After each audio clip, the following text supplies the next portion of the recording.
We're talking each and every week basketball, that's NBL, and we're also touching on NBA. The man who does it for us is Alex Caiafa, and he joins us in the studio again. And the first subject, I've just heard this and I can't believe it's true, but the New Zealand Breakers look like they're going to go from the Shaky Isles, where they're normally based, and end up in the Apple Isle in Tasmania. Is this for true? Yeah, it is true. Yeah, they're going to move there for around 6 games around the Easter time, after the NBL Cup. Why? As a result of obviously the COVID cases and the quarantining and all that happening in New Zealand at the moment, and a bit of a trouble with the travel bubble. It looks like Tasmania is going to be home for at least for up to 6 games for New Zealand, which is great for Tasmania, since they're coming in next season with the Jack Jumpers. See a bit of NBL action there, but obviously with New Zealand, it's a bit tough being away from home all this time, and they haven't been there all season. Well, if they keep this up, the Apple Isle could become the basketball headquarters of Australia if they play their cards right. Talking about basketball action, the Adelaide 36ers look like they've got another injury.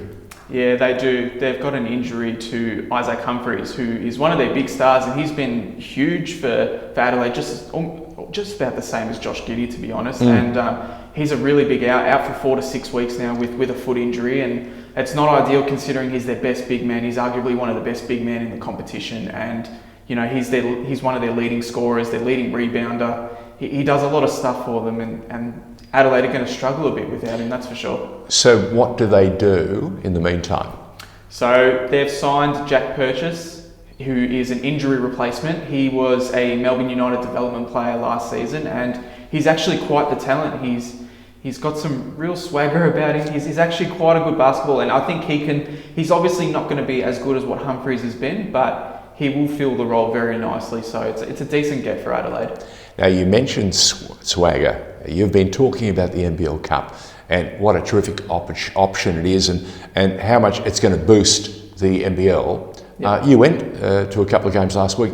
Give us a bit of lowdown. What was it like? What was the buzz? Yeah, I did. So I went to the games on Saturday night. So I saw the New Zealand Breakers against the Adelaide 36ers, and that was a bit of a big win by the New Zealand Breakers. They won by about 40 odd. The Webster brothers, Ty Webster and Corey Webster from New Zealand, they just absolutely wreaked havoc on the offensive end. They almost, as a duo, outscored Adelaide as a whole team, which was pretty alarming for Adelaide. They were just very off. They lost Humphries pretty early with that injury. Josh Giddey just wasn't able to get anything going, and just the team as a whole, they just looked really, really flat and just could not get into the game. And New Zealand, they needed a big game. They needed a bounce back. They'd come off of a few losses, and they needed a big win. So they definitely got a big win there, and they're on track.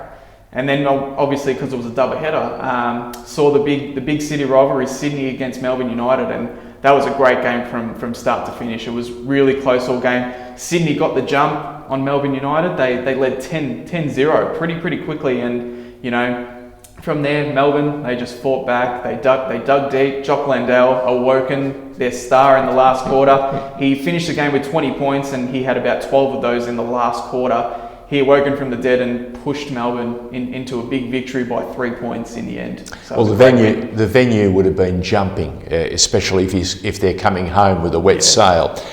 One of the sides that really has enjoyed the NBL Cup, and they seem to have really discovered some form, Perth Wildcats.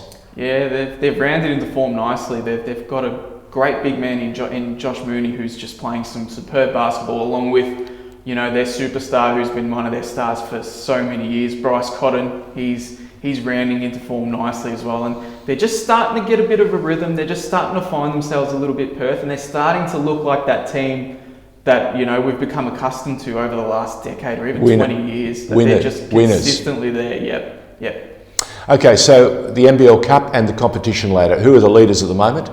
So we've currently got Melbourne United leading both the NBL regular season ladder, sitting there flexing their muscle, 9-1 at the moment on the regular season ladder, and they're sitting on top of the NBL Cup ladder as well, 3-1, with Perth just currently sitting second just behind them. But Perth have had the one game less at the moment, but they're 3-0, and Melbourne are 3-1 at the moment.